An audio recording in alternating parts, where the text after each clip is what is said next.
네, 안녕하세요. 서울대학교 의과대학 내과학교실의 이연주입니다. 금일 산소요법에 대해서 말씀드리겠습니다.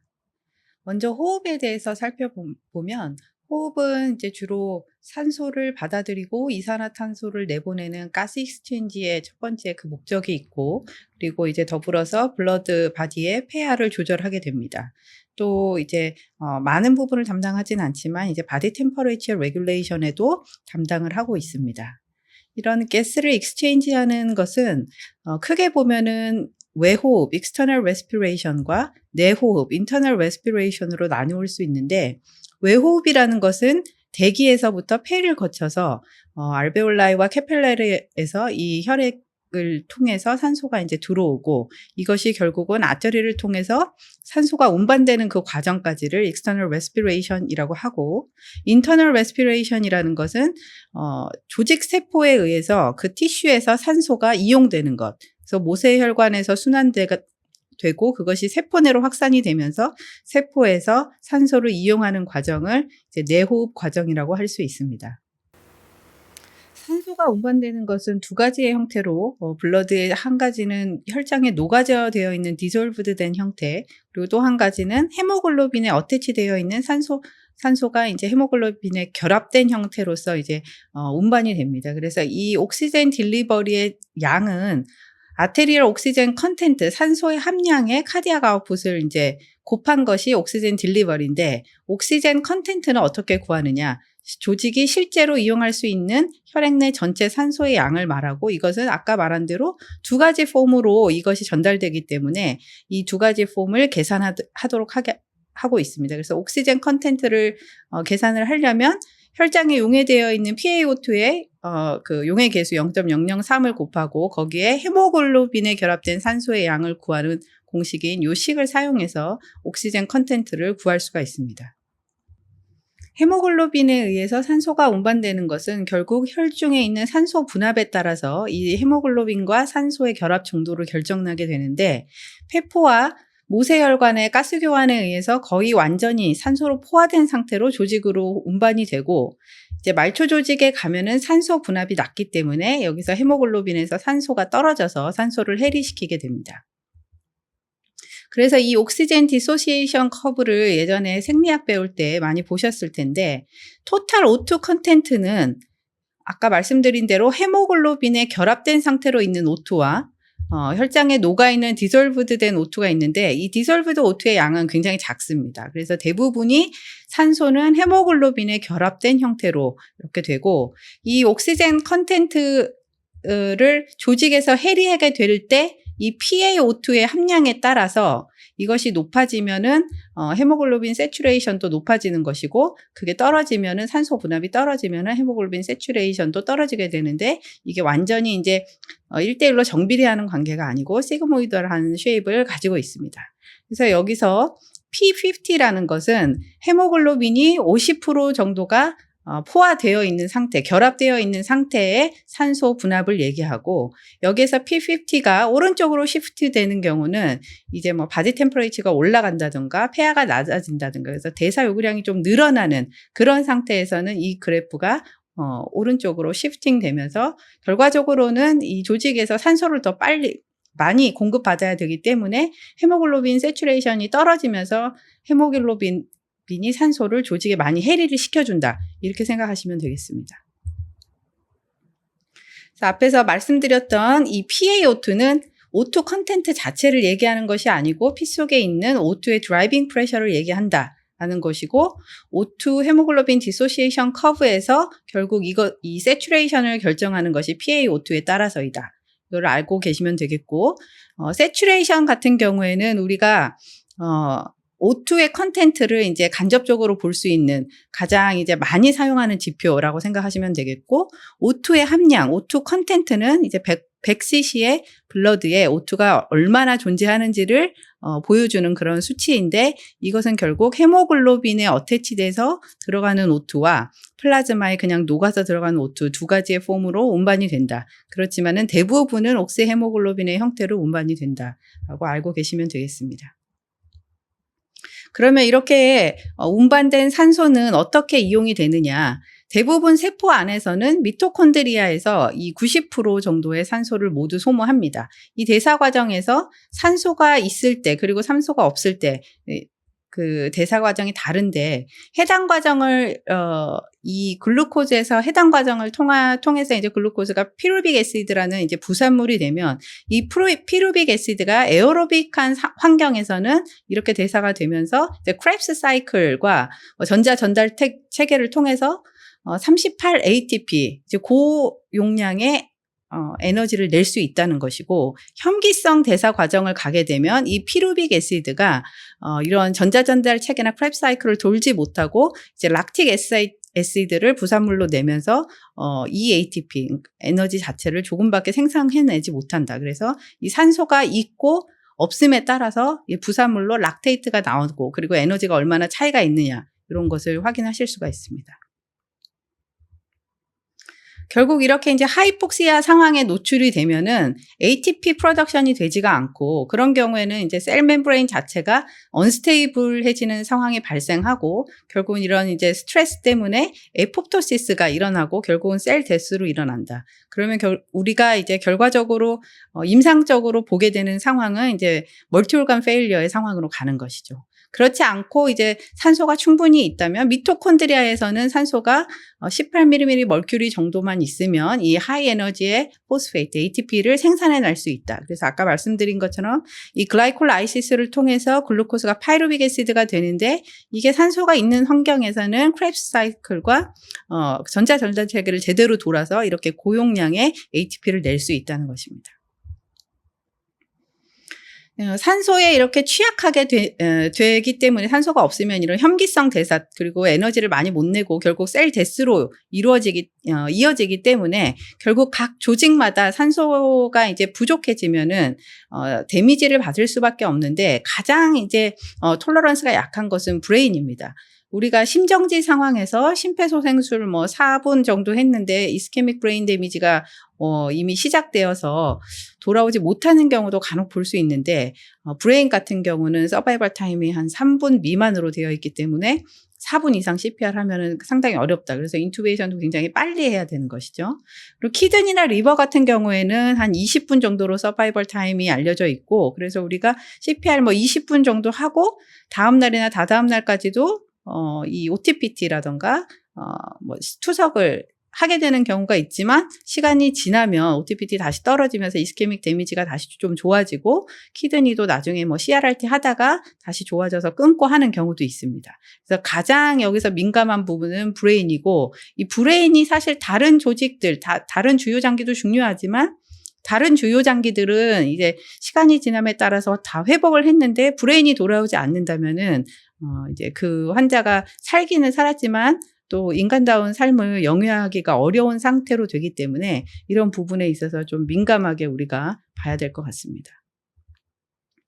그래서 이런 옥시전 트랜스포트 과정에 있어서 폐에서부터 이제 에어웨이를 통해서 이제 대기에서 O2가 들어오고, 그리고 심장에서 뿜어주는 피를 통해서 아테리를 통해서 조직에 전달이 되고, 또 그것이 다시 정맥화된 피가 다시 돌아가고, 이런 이제 순환 체계를 겪게 되는데, 이 체계에서 벤틸레이션과 퍼퓨전에 관여하는 여러 에어웨이와 렁에 관련된 것들, 그 다음에 그 안에서 일어나는 가스 익스체인지, 디퓨전의 과정, 그리고 이 블러드 볼륨이라든가 헤모글로빈처럼 이 아테리얼 블러드에서 이 가스를 트랜스포트 하는 데 필요한 과정, 그리고 그거를 이제 혈관을 통해서 잘 뿜어주고 BP를 유지하면서 카디악 아웃풋도 어느 정도 되어야 이게 조직까지 전달이 되겠고, 마지막에는 그 세포 안에서 그 산소를 유틸리제이션 하는 과정까지 이 모든 과정이 이제 조화롭게 잘 이루어져야지 옥시젠 트랜스포트가 잘 되고 몸 안에서 잘 사용이 되는 것입니다. 근데 이 과정 중에 어떤 한 가지의 과정이라도 문제가 생기면 이제 티슈에 하이폭시아가 올 수밖에 없고, 크게 4가지로 이제 원인을 분류하면 하이폭세믹 또는 하이폭시아 같은 경우는 쉽게 말하면 우리가 가장 많이 흔히 보는 이제 고도가 높다던가 아니면은 이제 어떤 렁 디지즈가 있다던가 들어오는 O2의 레벨이 잘 낮다던가 호흡 자체에 문제가 있다던가 하는 그런 부분이 이제 하이폭시아라고 생각하시면 되고, 어네믹 하이폭시아 같은 경우는 결국은 이제 O2 캐리잉 커패시티에 문제가 있다. 그래서 하이퍼레믹 하이폭시아라고도 하고요. 그다음에 이스케믹 하이폭시아 같은 경우는 이제 서큘레이션에 문제가 있는 경우입니다. 그래서 대표적인 경우가 이제 하트 페일리어가 있는 경우에 이제 서큘레터리 하이폭시아가 발생을 하겠고, 그다음에 히스토톡식 히스톡시아는 맨 마지막에 이제 티슈 마이토콘드리아에서 이 산소를 제대로 유용하게 쓰지 못하는 그런 경우를 이제 히스토톡식 하이폭시아라고 볼 수 있겠습니다. 그럼 이런 티슈 하이폭시아는 어떻게 이밸루에이션 할 수 있겠는가? 우리가 이제 조직 레벨에서 하이폭시아를 완전히 직접적으로 이렇게 측정할 수는 없습니다. 그렇기 때문에 우리가 클리니컬리 또는 랩을 통해서 간접적으로 보게 되는데, 그것을 우리가 대표적으로 이제 흔히 보는 게 하이폭세미아죠. 그래서 티슈 레벨에서 이제 저산소증을 하이폭시아라고 한다면, 아테리알 레벨에서 PaO2가 이제 떨어져 있는 것을 하이폭세미아라고 합니다. 두 말이 완전히 동일한 얘기는 아니고 개념적으로는 이렇게 다르다. 그래서 우리가 티슈의 하이폭시아를 직접적으로 관찰할 수는 없기 때문에 이제 하이폭세미아를 봐서 이걸 간접적으로 이제 하이폭시아가 있다고 추정을 하는 것이죠. 하이폭세미아가 있을 때 어떻게 접근할 것이냐. 먼저 ABGA에서 이산화탄소가 올라가 있는지를 보고, 이산화탄소가 올라가 있는 경우에는 이제 하이포벤틸레이션을 대표적으로 생각할 수 있고, 그 중에 이제 많이 임상적으로 흔히 보는 게 뉴로머스큘러 디지즈라든가 진정제나 수면무호흡 등으로 이제 레스피레토리 드라이브 자체가 떨어져 있는 경우를 볼 수가 있습니다. PaCO2가 올라가 있지 않다. 이런 경우에는 이제 폐포내 산소 분압과 동맥혈내 산소 분압의 차이를 구해봐서 이게 올라가 있는지 보는데, 올라가 있지 않으면은 대부분은 이제 FiO2 자체가 낮은 환경에 있다는 것이고, 이것은 고산지대나 밀폐 공간에 있다는 것을 반영을 하고요. 이제 이 디퍼런셜 AaO2가 올라가 있다. 그런 경우에는 이제 산소를 줘봐서 산소로 교정이 되느냐. 교정이 되면은 VQ 미스매치라고 볼 수 있고, 교정이 잘 안 되면 션트라고 볼 수 있습니다. 이 션트라는 거는 혈액이 폐포를 거치지 않고 그냥 지나간다고 생각하시면 되는 것이고, 보통은 이제 ARDS라든가 이런 인트라알베올라 필링 되는 디스오더가 심하게 있을 때 산소를 줘도, 밖에서 주더라도 혈액이 폐포를 거치지 않기 때문에 산소를 아무리 줘도 교정이 잘 되지가 않겠죠. 그런 개념이 이제 션트라고 보시면 되겠습니다. 이렇게 이제 하이폭세미아에 노출되면 임상적으로 우리가 보는 것은 이제 호흡부전 상황이 되는 것이고요. 그래서 이 호흡부전에는 크게 1, 2, 3, 4 네 가지 타입이 있는데, 이제 가장 많이 보는 것은 타입 1과 2가 되겠습니다. 그래서 타입 1은 하이폭세믹 옥시지네이션 페일리어라고 생각하면 되겠고, ARDS라든가 펄머너리 이데마, 뉴모니아가 대표적인 질환입니다. 타입 2는 하이퍼캅닉 레스피레토리 페일리어라서 이 벤틸레이션 자체가 잘 안 되는 것입니다. 그래서 뉴로머스큘러 디지즈가 있는 경우, AOA 디지즈가 있어서 CO2가 쌓이는 경우, 이런 경우가 이제 하이퍼캅닉 레스피레토리 페일리어가 되겠고, 타입 3 같은 경우에는 페리오퍼레이티브 아텔렉타시스에 의해서 호흡부전이 왔을 때, 타입 4 같은 경우에는 샥에 의해서 동반된 하이퍼퍼퓨전에 의해서 호흡부전이 있을 때 타입 4 레스피레토리 페일리어라고 합니다. 그러면 이제 이런 저산소증이 계속 발생해서 환자가 호흡부전 상태에 이르렀다. 이런 경우에는 어떻게 이제 옥시젠을 줘야 되는지를 살펴보도록 하겠습니다. 우리가 예전에 공부할 때 보시면 옥시젠 서플리멘터리 시스템을 공부할 때 보면 항상 로우 플로우 시스템, 하이 플로우 시스템 이렇게 나눠져 있는 것을 보셨을 겁니다. 로우 플로우 시스템은 우리가 흔히 보는 이제 마스크라든가 네잘 캐뉼라 이런 것들이 속하는 것이고, 하이 플로우 시스템은 벤츄리 마스크나 대표적인 게 지금 이제 하이 플로우 네잘 캐뉼라를 많이 쓰니까 하이 플로우 네잘 캐뉼라를 위주로 말씀드리도록 하겠습니다. 그래서 먼저 로우 플로우 시스템과 하이 플로우 시스템에 어떤 차이가 있느냐. 로우 플로우 시스템 같은 경우에는 이걸 보시면 여기를 이제 산소가 들어오는 요 라인을 따라 보시면 이 산소가 5에서 10리터 per minute 옥시전이 들어오고 있다. 근데 내가 숨을 들이쉴 때 이 들어오는 플로우, 산소의 플로우보다 이렇게 들이마시는 숨이 더 속도가 빠르다는 거죠.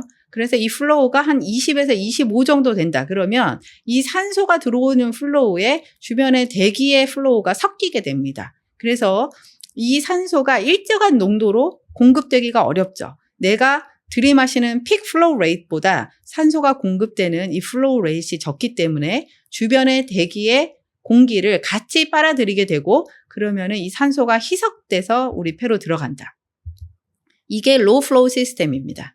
반면에 하이 플로우 시스템인 경우에는 내가 들이마시는 숨보다 그 픽 플로우보다 더 높은 플로우의 산소를 공급해 주는 것입니다. 그러면 이 높은 산소의 플로우의 산소가 이제 계속 지속적으로 공급되면 결국 이제 호흡기계로 통하는 이 에어 어퍼웨이를 지나서 로어 에어웨이까지 쭉 들어가게 되면 이제 데드 스페이스를 모두 워시아웃하고 이 고농도의 산소가 높은 플로우로 쭉 여기를 필아웃 하게 되겠죠. 그러면 이제 일정하게 이 고농도의 산소 그리고 우리가 원하는 플로우를 원하는 FiO2를 맞춰서 지속적으로 공급할 수 있게 되고 그것이 이제 하이 플로우 시스템입니다. 그래서 여러분들이 기억하셔야 될 거는 내가 들이마시는 픽 플로우보다 낮은 그 플로우로 유지되는 것이 이제 로우 플로우 시스템이고 그것보다 내가 들이마시는 픽 플로우를 넘어서는 플로우로 산소를 공급할 수 있는 것이 이제 하이 플로우 시스템이다. 이렇게 생각하시면 되겠습니다. 그래서 로우 플로우 시스템은 아까 말씀드린 것처럼 이 환자의 인스피레이터리 플로우 레이트보다는 낮은 그 플로우로 산소를 공급하는 것이고 따라서 그 주변에 있는 우리 대기에 있는 그것들이 같이 들어오게 되면서 이 O2의 농도를 희석시키게 되기 때문에 일정한 FiO2, 우리가 원하는 농도의 FiO2를 계속적으로 유지하기가 조금 어렵다. 그런 단점이 있습니다. 대표적으로 우리가 간편하게 많이 쓰는 것이 네잘 캐뉼라고 네잘 캐뉼라는 O2 플로우 레이트를 보통 1에서 한 6 정도까지 올릴 수 있고 플로우가 1 올라갈 때마다 FiO2가 4%씩 증가합니다. 그래서 O2 플로우 레이트이 네잘 캐뉼라의 5에서 6 정도 되면은 40에서 44%의 FiO2를 공급하고 있다. 이렇게 생각하시면 됩니다. 옥시젠 마스크 같은 경우에는 이제 5리터 이상부터 사용을 하게 되는데 이렇게 이제 리저버가 없는 백이 없는 경우에는 한 7, 8리터의 플로우에서 FiO2 60 정도까지 공급을 할 수가 있습니다. 하지만 요새 대부분은 이 리저버 백을 달아서 조금 더 플로우를 높게 가져가면서 FiO2도 90% 이상까지 공급할 수 있고 대부분은 요새는 이제 리저버 백이 있는 마스크를 많이 사용하고 있습니다.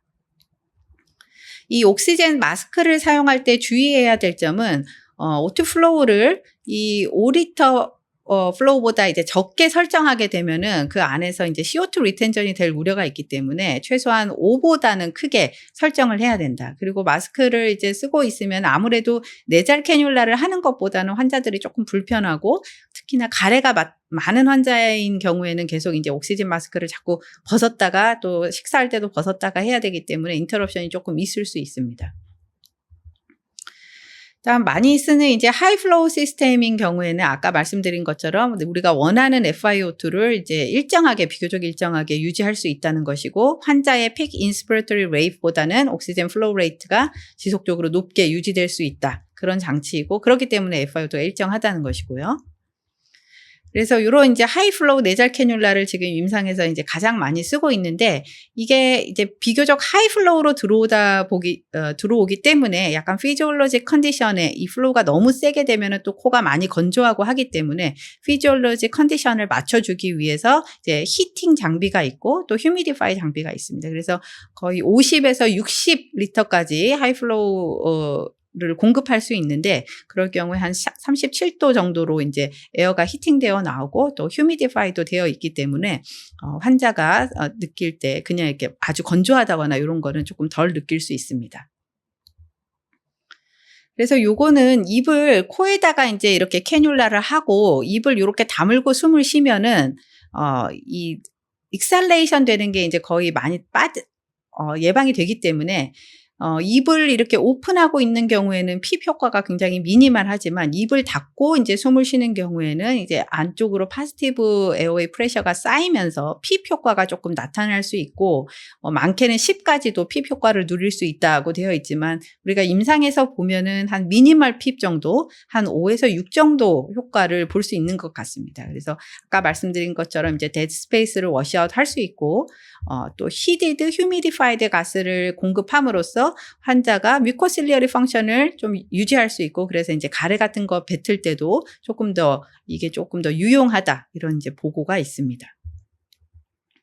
그래서 이제 이 환자가 마우스를 오픈하고 35리터의 플로우를 이 하이 플로우 내잘 캐뉼라로 줬을 때 이 프레셔가 이제 피 프레셔가 올라오는 걸 보면은 에어웨이 프레셔 올라오는 걸 보면 한 입을 이제 열고 숨 쉴 때는 한 3-4까지 이제 도달하지만 입을 이제 완전히 닫고 같은 플로우를 줬을 때 이제 5, 6까지는 올라온다. 그래서 이 플로우를 사실 조금 더 많이 주게 되면은 요 에어웨이 프레셔가 조금 더 올라갈 수 있지만 어쨌든 우리가 임상적으로 마우스를 이제 완전히 닫고 숨을 잘 쉬게 하면은 임상적으로 5, 6 정도의 미니멀 핍 효과는 이 하이플로우를 통해서 누릴 수 있다. 이 정도는 기억하시면 좋을 것 같고요. 그럼 하이플로우 내잘 캐뉼라는 언제 쓰느냐? 스판테니어스 브리딩을 할 수 있는 환자한테 당연히 써야 되겠고 타입 1 레스피레이터리 페일리어 결국 이제 하이폭세믹 페일리어에 사용을 합니다. 타입 2 레스피레이터리 페일리어에는 원칙적으로 하이플로우 내잘 캐뉼라는 권고하지 않습니다. 그래서 환자가 엄청나게 이제 언스테이블 하거나 레스피레이터리 어레스트인 경우 그리고 타입 2 레스피레이터리 페일리어 이런 경우에는 하이플로우 내잘 캐뉼라를 쓰지 않고 뭐 필요하면 바로 인투베이션을 해서 기교호흡 장치를 시작을 해야 되겠죠. 그래서 이 하이플로우 내잘 캐뉼라는 이제 사용되고 나서 그 이전에 사용 많이 했었던 뭐 로플로우 시스템이라든가 페이셜 마스크 이런 것들과는 이미 많은 연구 비교가 되어 있고 메타 분석까지 나와 있고 그 세이프티와 에피커시가 이 타입 1 레스피레이터리 페일리어에서는 효과적이다라고 이미 이제 문헌상에서는 많이 밝혀져 있고요. 그래서 이거를 쓸 때 좀 주의해야 할 점은 우리가 하이플로우 내잘 캐뉼라가 보통 FiO2 거의 이제 90 이상의 FiO2까지 공급할 수 있고 플로우도 50에서 60까지 좀 하이 플로우로 갈 수 있기 때문에 환자가 하이폭세미아가 좀 심한 환자들에게도 많이 쓰고 있고 쓸 수 있는데 그런 경우에는 이 환자를 굉장히 잘 모니터를 해야 됩니다. 그래서 이 환자가 완전한 호흡 부전으로 빠지면서 인투베이션을 해야 되는 시기를 절대 놓치지 않도록 잘 모니터를 해야 되고 그거를 이제 객관적으로 어떤 수치로 볼 수 있겠냐 연구를 해봤을 때 ROX 인덱스로 볼 수 있더라. 그래서 ROX 인덱스는 SF 레시오를 호흡수로 나눈 값입니다. 그래서 이 하이플로우 내잘 캐뉼라를 시작하고 12시간 정도 지난 시점에서 이 값을 한번 계산해 봤을 때 가장 이 프리딕션이 좋더라. 그래서 이제 ROX 인덱스를 하이플로우 내잘 캐뉼라 시작하고 12시간 정도 지났을 때 계산을 해보고 그 값이 4.8보다 높을 경우에는 좀 안정적이지만 4.8 미만인 경우에는 이 환자가 메커니컬 벤틸레이터로 이제 가야 되는 위험도가 굉장히 높다는 걸 의미합니다. 그렇기 때문에 이거를 좀 팔로우업을 하면서 환자 상태를 잘 보면서 이 환자가 완전히 이제 호흡 부전으로 가면서 메커니컬 벤틸레이션이 필요한 상황은 아닌지를 예의주시를 해야 되겠고요. 그래서 우리가 가장 많이 쓰는 것이 이제 acute hypoxemic respiratory failure의 하이플로우 내잘 캐뉼라를 가장 많이 쓰고 그리고 지금 임상에서는 이제 post extubation period에 extubation 하고 나서 조금 애매한 경우 바로 내잘 캐뉼라 정도 하기에는 조금 불안한 경우에 하이플로우를 달아서 중간 스텝을 거치기도 하는데 이런 경우도 많이 사용하고 또 인투베이션 하기 전에도 좀 쓰고요. 뭐 ED에서도 많이 쓰겠고 또 이제 브론코스코피 같은 경우에 산소 요구량이 조금 있고 또 페이셜 마스크 하고 있는 환자들에서는 이 시술을 하면서도 하이플로우 내잘 캐뉼라를 사용해 볼 수 있습니다. 그리고 뭐 팔리에이티브 하는 목적으로도 사용을 할 수 있고요. 그 다음에는 조금 다르긴 하지만 이제 NIV에 대해서 간단히 좀 알아보도록 하겠습니다. 이 NIV는 기본적으로 앞에서 산소를 공급한다는 개념보다는 프레셔를 제너레이션 하는 기구다. 이렇게 생각을 하셔야 됩니다. 그래서 인공호흡기 쪽에 조금 더 가까운 프레셔 제너레이터라는 것을 알고 계시면 되겠고 NIV의 대표적인 인디케이션은 COPD의 acute exacerbation입니다. 그래서 이런 COPD acute exacerbation에서는 NIV를 달아서 모탈리티를 줄였다라는 이제 이미 임상 연구 결과가 있고 역시 acute cardiogenic pulmonary edema에서도 이런 장비를 써서 NIV를 써서 결과가 좋았다는 보고가 있습니다. 그래서 이 두 가지가 대표적인 인디케이션이라고 할 수 있겠고 그 이외에도 우리가 임상 상황에서 뭐 머스큘러 디지즈가 있다든지 이 OSA가 심하고 오베시티, 하이퍼벤틸레이션 신드롬까지 있는 환자에 쓴다든지, 이제 DNR 환자에도 좀 팔리에이티브 세팅에서도 쓰는 경우도 있지만, 어쨌든, 대표적인 인디케이션은 이 두 가지라는 것을 알고 계시면 되고, 이것도 역시 환자가 언스테이블 할 때는 절대 쓸 수 없다. 이런 경우에는 이제 머케니컬 벤틸레이션을 바로 해야 되는 것이고요. 그다음에 특히나 이 환자가 좀 코아퍼레이션이 안 되고 가래가 엄청 많은데 환자가 직접 뱉어내기가 어려운 상황, 그리고 이제 아지테이션이 굉장히 심한 상황에서는 바이헵을 하기는 조금 어렵습니다. 그래서 이 뒤에 이제 마스크가 나오겠지만 그 마스크 자체가 굉장히 좀 힘든 부분이 있기 때문에 환자가 이제 협조가 잘 되는 환자들한테 해야 이게 효과가 나타날 수 있기 때문에 요 이제 배제할 수 있는 컨디션을 잘 확인을 하시는 게 좋겠고요.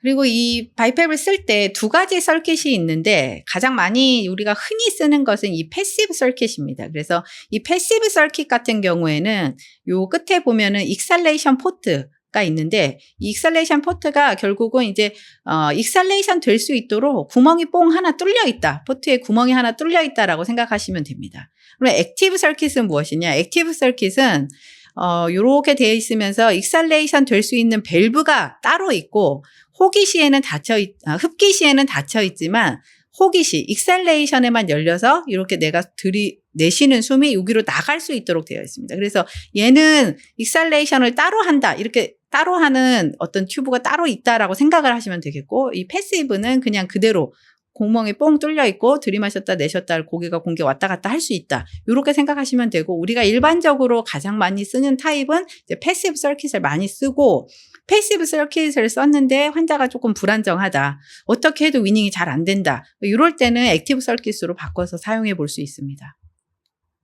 그래서 이 두 가지의 차이점은 아까도 말씀드렸다시피 이제 이 릭포트가 있는 이제 그 패시브 서킷 같은 경우에는 요 구멍이 이제 딱 나 있기 때문에 내가 숨을 들이마셨다가 내쉬었다가 할 때 여기로 내쉬면서 나온 이산화탄소가 다시 이제 들어갈 수가 있는 것이죠. 그래서 들이마셨다 내쉬었다 하면서 내가 리브리딩이 가능하다는 것이고요. 그 다음에 이제 구멍이 당연히 뚫려 있기 때문에 리크가 있습니다. 그래서 인텐셔널 릭이라고 하는데 이 리크가 있고 CO2가 리브리딩 될 수 있다.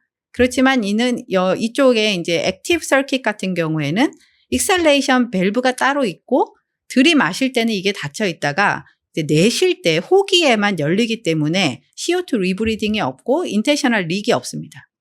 그런 차이가 있다는 것. 그래서 그러면 이 패시브 서킷 같은 경우에는 이 리크가 있는데 그거 때문에 계속 리브리딩을 하게 됩니다. 그래서 이 리브리딩을 막으려면은 어느 정도 익살레이션 될 때도 파시티브 에어웨이 프레셔를 공급하고 있다면 리브리딩을 막을 수가 있겠죠. 그래서 EPAP을 그럼 어느 정도까지 유지를 해야 리브리딩을 막을 수 있을 것이냐 연구를 해봤더니 4 정도 EPAP을 미니멈 4 정도까지 유지하면은 리크가 있더라도 리브리딩을 막을 수 있더라 하는 연구 결과가 있었고, 그래서 지금 현재 기계들은 대부분 EPAP을 4 미만으로 설정되지 않도록 되어 있습니다. 최소한 4보다는 높게 설정되도록 이제 기계에서 세팅을 그렇게 하고 있습니다.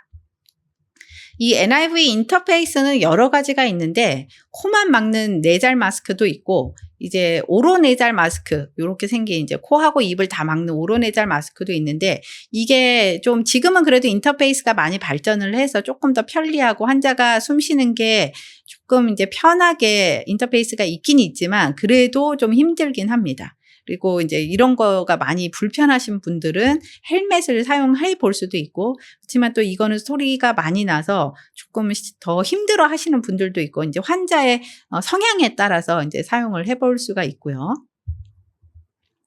그러면은 이 저산소증이 있을 때 우리가 이 앞에서 말씀드렸던 여러 가지 모달리티를 통해서 산소를 주고 교정을 하게 되는데, 그럼 많이 주면 많이 줄수록 좋은 것이 아니겠느냐 이런 의문을 가질 수가 있는데 꼭 그렇지는 않습니다. 그래서 산소도 너무 많이 주면은 이제 컴플리케이션이 있을 수 있고, 대표적인 게 이제 업설션 아텔렉타시스가 생긴다던가, 특히나 크로닉하게 CO2 리텐전이 있는 뭐 COPD 환자라든가 이런 환자들에서는 이제 레스피레이터리 드라이브 자체가 떨어지면서 벤틸레이션이 안 되는 그런 경우가 있을 수가 있겠고, 또 이제 계속 고농도의 산소는 이제 드라이 마우스 같은 게 있어서 무코사를 이리테이션 하게 됩니다. 그다음에 무코실리어리 펑션도 좀 떨어뜨리고 특히나 이제 불이 날 수 있고요. 그래서 이런 여러 가지 컴플리케이션이 있고, 특히 이제 우리가 환자를 볼 때 세츄레이션이 100%다.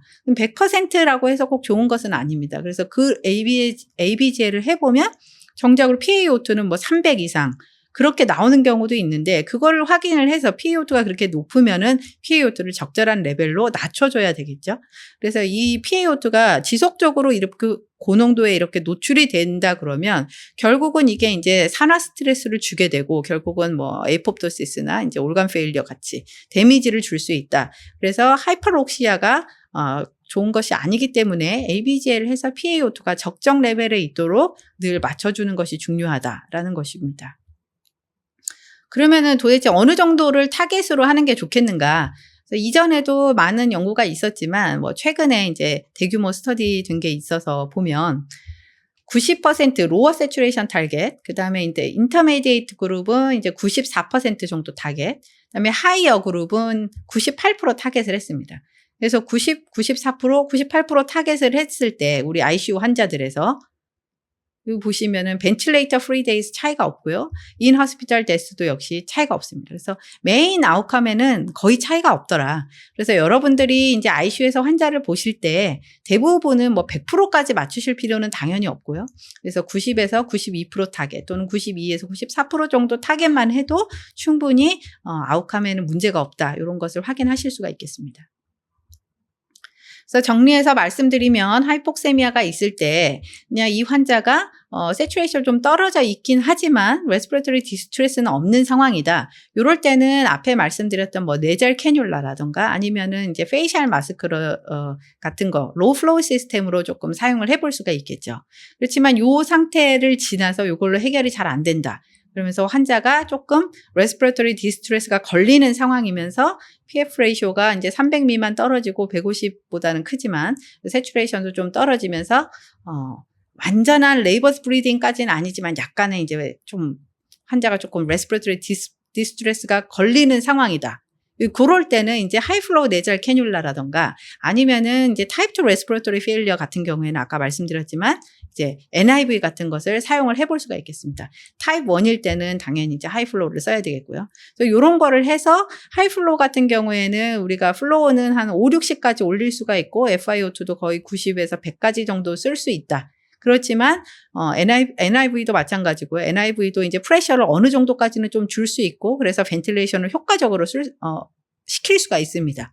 그렇지만 이 환자가 여기에서도 해결이 안 돼서 환자가 임상적으로 굉장히 언스테이블해지고 혈압도 떨어지고 이제 완전히 숨 쉬는 것이 굉장히 불안정하다. 이럴 때는 바로 그냥 요거를 계속적으로 세츄레이션이 어느 정도 유지된다 하고 계속 지켜보시는 분들이 있는데 절대 그래서는 안 되고 환자가 숨 쉬는 것 자체가 매우 불안정하면 요 하던 것을 바로 멈추고 인베이시브 머케니컬 벤틸레이션을 바로 시작을 해야 된다. 그래서 이제 필요한 매니지를 해야 되겠죠. 그래서 이제 요 과정에서 언스테이블한 환자에게는 꼭 인베이시브 머케니컬 벤틸레이션을 사용해야 되고 그 전 단계까지는 하이플로우 네절 캐뉼라라던가 NIV를 이제 적절하게 사용할 수 있고 이제 그거보다도 산소 요구량이 더 적은 환자에서는 로우 플로우 시스템을 써볼 수 있다. 이렇게 이제 정리를 하시면 되겠습니다. 네, 이상입니다. 감사합니다.